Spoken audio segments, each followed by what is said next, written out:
बाबा बैद्यनाथ धाम। ये एक पवित्र तीर्थ स्थल है। लाखों श्रद्धालु हर साल यहाँ आते हैं। ये पवित्र मंदिर देवघर, झारखंड, भारत में स्थित है। ये 12 ज्योतिर्लिंगों में से एक है। ये मंदिर भगवान शिव को समर्पित है। इस नाम का अर्थ है उपचार के देवता। आइए इस पवित्र स्थान के हृदय में गहराई से उतरें। बाबा बैद्यनाथ की कहानी बहुत ही रोचक है। इसकी जड़ें हिंदू पुराणों में हैं। कथा हमें राक्षस राजा रावण के बारे में बताती है। रावण अमरता चाहता था। उसने भगवान शिव को प्रसन्न करने के लिए कठोर तपस्या की। शिव ने उसकी इच्छा पूरी कर दी। हालांकि उन्होंने रावण को चेतावनी दी, आत्मलिंग को जमीन पर नहीं रखना चाहिए। रावण आत्मलिंग लेकर लंका वापस जाने लगा। रास्ते में उसे लघु शंका करने की आवश्यकता महसूस हुई। उसने एक ग्वाला देखा। गणेश जी शरारती थे, इसलिए मान गए, लेकिन उन्होंने आत्मलिंग को नीचे रख दिया। आत्मलिंग वहीं स्थापित हो गया था। इस प्रकार आत्मलिंग बाबा बैद्यनाथ धाम में स्थापित हुआ। बाबा बैद्यनाथ धाम का धार्मिक महत्व बहुत अधिक है। यह 12 ज्योतिर्लिंगों में से एक है। ज्योतिर्लिंग शिव के तेजस्वी रूप का प्रतिनिधित्व करते हैं। ये मंदिर अटूट आस्था का प्रमाण है। वे स्वास्थ्य, धन और खुशियों के लिए आशीर्वाद मांगते हैं। यह भारत की समृद्ध सांस्कृतिक और आध्यात्मिक विरासत का प्रतीक है। बाबा बैद्यनाथ धाम की हवा में कहानियां घुली हुई हैं। आस्था, आशा और चमत्कारों की कहानियां। तीर्थयात्री अपने अनुभव साझा करते हैं। ये कहानियां विश्वास की शक्ति को दर्शाती हैं। एक भक्त ने बताया कि कैसे वह एक पुरानी बीमारी से ठीक हो गया। उसने बाबा बैद्यनाथ से प्रार्थना की। उसकी आस्था प्रबल थी। उसने चमत्कारिक रूप से स्वास्थ्य लाभ का अनुभव किया। भाग 5, श्रावण का पवित्र महीना और कांवड़ यात्रा। श्रावण का महीना भगवान शिव को समर्पित है। बाबा बैद्यनाथ धाम जीवंत हो उठता है। लाखों श्रद्धालु कांवड़ यात्रा करते हैं। कांवरिया पैदल यात्रा करते हैं। वे पवित्र गंगा से जल लाते हैं। यह जल बाबा बैद्यनाथ को अर्पित किया जाता है। माहौल विद्युतीकरण कर देने वाला होता है। यह भक्ति और उत्साह से भरा होता है। भाग 6, स्थापत्य कला का चमत्कार। मंदिर परिसर की खोज। बाबा बैद्यनाथ मंदिर परिसर एक स्थापत्य कला का चमत्कार है। यह प्राचीन भारतीय शिल्पकारों के कौशल का प्रमाण है। मुख्य मंदिर 72 फीट की ऊंचाई पर स्थित है। यह शास्त्रीय नागर शैली की वास्तुकला में बनाया गया है। मंदिर परिसर में 22 मंदिर हैं। हर मंदिर का अपना महत्व है। मुख्य मंदिर में गर्भगृह है। इसमें ज्योतिर्लिंग है। मुख्य मंदिर के शिखर पर सोने का कलश सुशोभित है। इस कलश का वजन 51 किलोग्राम है। मंदिर की दीवारों पर जटिल नक्काशी की गई है। ये नक्काशी हिंदू पौराणिक कथाओं की कहानियों को दर्शाती है। वे देखने में बहुत सुंदर हैं। आप शिल्पकारों के कौशल और शिल्प कौशल को देख सकते हैं। मंदिर परिसर कला, धर्म और इतिहास का एक आदर्श मिश्रण है। यह एक ऐसी जगह है जहां आप आस्था की सुंदरता में खुद को खो सकते हैं।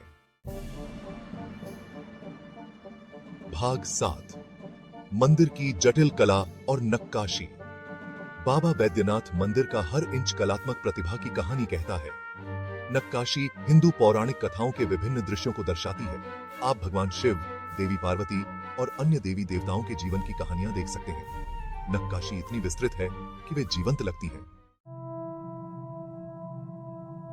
भाग 8, भक्ति की आभा, गतिविधियां और अभ्यास। बाबा बैद्यनाथ मंदिर धार्मिक गतिविधियों का केंद्र है। यहां का वातावरण हमेशा भक्ति से भरा रहता है। घंटियों की आवाज, मंत्रों के जाप और भक्ति गीत हवा में गूंजते रहते हैं। भक्त यहां विभिन्न अनुष्ठान करते हैं। वे प्रार्थना करते हैं, अगरबत्ती जलाते हैं और देवताओं को फूल चढ़ाते हैं।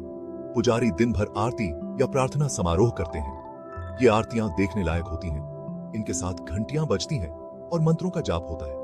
मंदिर में बड़ी संख्या में शादियां भी होती हैं। लोगों का मानना है कि इस पवित्र स्थान पर शादी करने से बाबा बैद्यनाथ का आशीर्वाद मिलता है। शादियों के लिए मंदिर परिसर में एक अलग हॉल है। बाबा बैद्यनाथ मंदिर केवल पूजा स्थल नहीं है।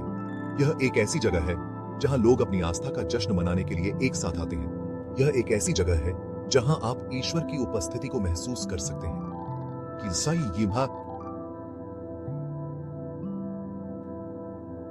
भाग 8, भक्ति की आभा, गतिविधियां और अभ्यास। बाबा बैद्यनाथ मंदिर धार्मिक गतिविधियों का केंद्र है। यहाँ का वातावरण हमेशा भक्ति से भरा रहता है। घंटियों की आवाज, मंत्रों के जाप और भक्ति गीत हवा में गूंजते रहते हैं। भक्त यहाँ विभिन्न अनुष्ठान करते हैं। वे प्रार्थना करते हैं, अगरबत्ती जलाते हैं और देवताओं को फूल चढ़ाते हैं। पुजारी दिन भर आरती या प्रार्थना समारोह करते हैं। ये आरतियां देखने लायक होती हैं। इनके साथ घंटियां बजती हैं और मंत्रों का जाप होता है। मंदिर में बड़ी संख्या में शादियां भी होती हैं। लोगों का मानना है कि इस पवित्र स्थान पर शादी करने से बाबा बैद्यनाथ का आशीर्वाद मिलता है। शादियों के लिए मंदिर परिसर में एक अलग हॉल है। बाबा बैद्यनाथ मंदिर केवल पूजा स्थल नहीं है, यह एक ऐसी जगह है जहां लोग अपनी आस्था का जश्न मनाने के लिए एक साथ आते हैं। यह एक ऐसी जगह है जहां आप ईश्वर की उपस्थिति को महसूस कर सकते हैं। कि सही ये भाग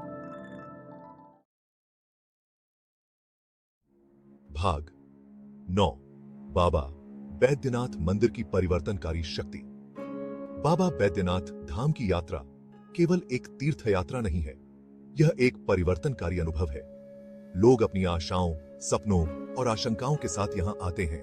वे शांति, आशा और नए सिरे से विश्वास की भावना के साथ जाते हैं। इस पवित्र स्थान की ऊर्जा का लोगों पर गहरा प्रभाव पड़ता है। यह आत्मा को शुद्ध करता है और मन को शांत करता है। आस्था और चमत्कारों की कहानियां लोगों को प्रेरित करती हैं। वे ईश्वर में उनके विश्वास को मजबूत करते हैं। यहाँ हर वर्ग के लोग आते हैं। वे सांत्वना और मार्गदर्शन चाहते हैं। वे अपने सवालों के जवाब ढूंढते हैं। वे जीवन के प्रति एक नए दृष्टिकोण के साथ निकलते हैं। बाबा बैद्यनाथ मंदिर आशा की किरण है। यह इस बात की याद दिलाता है कि अंधेरे समय में भी आस्था हमें राह दिखा सकती है। भाग 10, निष्कर्ष। एक कालातीत तीर्थ यात्रा। बाबा बैद्यनाथ धाम सिर्फ एक मंदिर से कहीं अधिक है। यह आस्था, आशा और भक्ति का प्रतीक है। यह एक ऐसी जगह है जहां इतिहास, पौराणिक कथाएं और अध्यात्म का संगम होता है। यह एक ऐसी जगह है जहां दिव्य का मिलन सांसारिक से होता है। बाबा बैद्यनाथ धाम की यात्रा एक ऐसा अनुभव है जो आपके साथ हमेशा बना रहता है।